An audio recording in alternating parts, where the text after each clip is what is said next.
So for those of you who didn't see my video explaining what the Amazon Associates program is and how it's going to work with this channel, let me do a brief recap on that for a moment. So Amazon has created a program called the Amazon Associates program that helps YouTube creators such as myself in a way to monetize our channel. Because as you probably know, YouTube has become stricter and stricter about what they want to monetize on YouTube for their platform. It's becoming very hard for YouTube creators to make money from their videos the way they used to, or to grow their channels with income the way that they used to. The reason why is they're saying it's not advertiser friendly. Point in case, when you report the subjects that mainstream media doesn't talk about, it's not advertiser friendly. So they won't monetize your videos. So if you do shopping on Amazon, if you make purchases, you go to the link below, you click on it, it takes you to Amazon just like you normally would go to Amazon. You can then search for whatever product it is you wanted to buy, and by making that purchase after clicking on the link, this channel will get a commission of that sale. And it is a great way to help support this channel and help us spread our message and grow this channel so that we can reach more and more people out there. So we thank you for your support, and we hope you enjoy the video.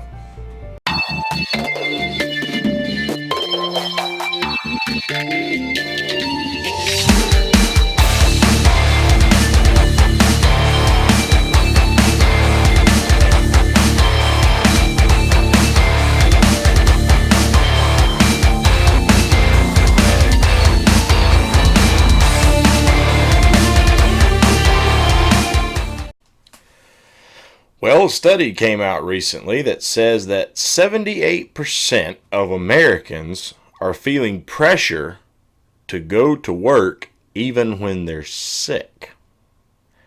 Now, a lot of you blue-collar people out there are probably listening to that saying, okay, I thought you were going to be telling us something on a video today that we didn't know. Come on, man, you're starting to sound like a regular news network. Tell us something new here, because we all know that. It's been happening for a long time. Well, I just found it interesting, and I'm going to give a little bit of personal insight onto that issue as well. But for now, I would just like to read you the article online talking about a recent study that was done. Okay. So according to Fox Business, if you dread taking a sick day, you are not alone. Nearly 4 in 5 Americans, 78%, feel pressure to power through an illness at the workplace, per a new study, even though fewer than 1 in 7 is proud of doing so. Being sick does take an emotional toll on sufferers, both in terms of work and personal responsibilities. According to psychologist Dr. Susan Bartel, and the study finds numerous sources of stress Americans face when sick.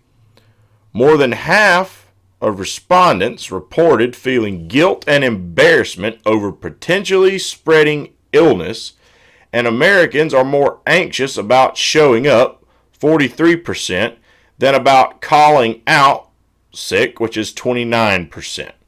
Further, 69% said bad cough is not a valid reason to take a sick day, and 1 in 3 said their boss would agree. So, I feel like there's a couple of factors to this whole situation. First of all, me personally, I feel like if you've just got a minor cough, could be really nothing, as long as you take proper sanitation measures, don't and then put your hands all over everything. Carry some hand sanitizer with you. Start taking medicine. Do things necessary to start trying to treat yourself. I don't think that you should just try and miss a day of work just because of something like that. Flu, serious stomach bug, anything along those lines, yeah, well, without a doubt. I'd much rather someone with a case of food poisoning or the flu or something, or some other serious ailment that's really going to prevent them from being able to do their work and do it properly. I would much rather them stay home and probably try to take care of themselves. So I completely see that argument. However, I see the flip side too, where it's like, well, I don't want you to come to work and get me sick. Hey, keep that crap away from me. Who knows what you've got and what it's going to turn into. So I get that aspect of it, but at the same time, I think everyone has to look at it on an individual basis. And unfortunately, now you can say whether this is, right or wrong, the job market does not allow you to just take all the sick time off that you want unless you've got some really damn good job out there, first and foremost. Okay? Most jobs, if you're taking excessive time off, probably going to fire your ass. It's plain and simple. Okay? So I get why a lot of people don't want to lay out over a cough. They don't think that it's worth taking the time off for, and they don't want to put their job at risk, and they need to go in to make money in order to make a living. So, I mean, that, hey, I sympathize with that 100%. No issue there for me. Now then, that being said, now I've got to tell you a personal story. So as I've made mention of on this channel before, I have had a supervisor job at a previous place that I used to work. Now, I don't want to give too many details out there. I currently still work for this company, no longer a supervisor. Left that role, and I'm at an actual different site now. I don't even work at this particular site that I was at this time. But at that particular site, it was not like a retail type environment where, say, someone's out sick or someone quits and you would have had 5 people there. Now you only have 4 and you just make do with 4 or something. No. That's not how this works at all. The site that I'm at now, I do basically the same job, except you can have a surplus of people on hand, so it is more like retail. You have to have a minimum of 4 people there, but you can have as many as 6. That means when someone quits or someone's out sick, if you're fully staffed, no one's having to work over. At this other job, if someone didn't show up or quit or called out sick, someone was having to stay over from a previous shift, work a 12 or do a 16-hour double shift, the supervisor had to come in. And in which case, with the sick call-outs, it became an issue of, in order to prove you were really sick, they were getting stricter and stricter about wanting a doctor's note or something that excused you from work, because there were a lot of people out there who tried to abuse the call-out system, just didn't want to come into work, which puts a serious damper on it for those who actually get sick, and you don't know when you can believe someone and when you can't. It kind of turns into a situation of the boy who cried wolf. And unfortunately, we live in a country where you're supposed to be innocent until proven guilty. But people like that make it ass backwards. They make it where you're guilty until proven innocent when you're in this sort of climate, because when you made that call out, someone else is having to work a really, really long day or come in on a day off, or the supervisor's having to come in and cover this shift. And it was miserable. And it resulted in a lot of people, for that very reason, who actually cared about their coworkers not having to work really, really, really long days or really long shifts or coming in on their days off, that if they could in any way, shape possible, and I myself had to do this try to be respectful to the other workers before I was a supervisor. Before I got to that point, I was in the same boat, same position. You were finding yourself trying to come in to work just so your coworkers could go home and tough through whatever was bothering you at that time. You had to do it. Now, put it like this. Why do we have such a system like that in this country, where people are just willing to bend over backwards for jobs that really don't think that much more of their employees than to have a system like that set up in the first place? Why are people jumping through those hoops?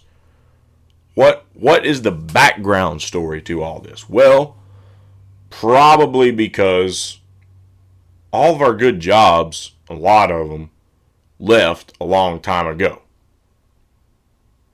And instead of getting really good jobs with good benefits growing and growing and growing and growing and growing, you now have a system in the country where you get mediocre jobs that pay okay wages with maybe some good benefits. But the ones that are really good wages with really good benefits are also really hard to come by. And middle class doesn't really get them. That's usually people with massive college educations and, are going to go on to make $90,000 plus a year or something like that. Okay. So average old middle class blue collar workers aren't getting jobs like that. The best they might come by is a good warehouse job working in a plant or something like General Electric or, the BMW, something like that. But, that they're also going to work you ragged too. Okay, so while you may get the D stuff, but keep in mind, even places like BMW, hey, they're tight. I can't speak to GE, but I know BMW, man, they're tight, real strict about how on time you have to be. Okay, and so that's the climate that has been created for the American worker. That's the sort of jobs that are out there, and people to try and hang on to that job so they can have income to provide for themselves and their families are having to jump through all these hoops to maintain these jobs.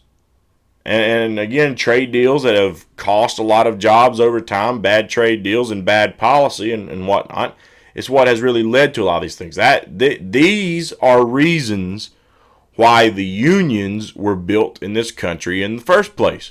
This is the reason why workers' unions came about, to try and stick up for the American worker. Now, the difference is, there's two sides to that argument also. People say, well, when the unions make too big of a demand, that companies see an opportunity that they don't have to provide any of this stuff and they can go to a foreign country and do their business and you don't have to worry about the union. You're incentivizing them to just go ahead and leave. There is a point to that, okay? And at the same time, while there is somewhat of a point to that, there is also the flip side point that the unions make, which is, if you don't have someone advocating for the workers, the businesses are just going to run completely wild. So that's why you have to find the happy medium. And the demonization of unions as a whole that goes back for quite some time is really a big problem in this country. I mean, it really is. And it has definitely hurt the blue collar workers over time, as more and more and more of them feel like that a union is a bad thing rather than a good thing to protect their interests and to protect, their rights in the workplace.